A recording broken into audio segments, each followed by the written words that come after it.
এবার আজকে বিগ বসের কন্টেস্ট্যান্টদের সম্পর্কে কথা বলবো। সবার ফার্স্ট হচ্ছে চুম। চুম is very, I love her very much. Is fun, loving, good. Second is Kashish. Kashish Kapoor is my favorite. She is a raw content you can have.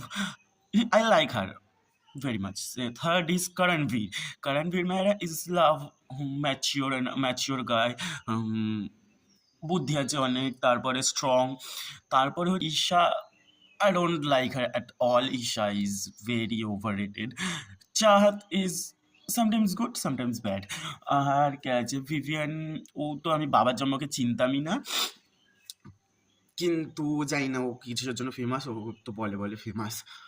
আর আর আমি কাউকে দেখি না সেরকম। ও আর একজন যে ফেভারিট, আমার ফেভারিট মধ্যে পড়ে, সেটা হচ্ছে রাজা দালাল। সে, আমি আগে ভাবতাম মালটা মনে হয় সেরকম ইয়ে নেই, বুদ্ধি নেই মাথায়, কিন্তু আমি ভাবলাম যে মালটা অনেক স্ট্রং, প্লাস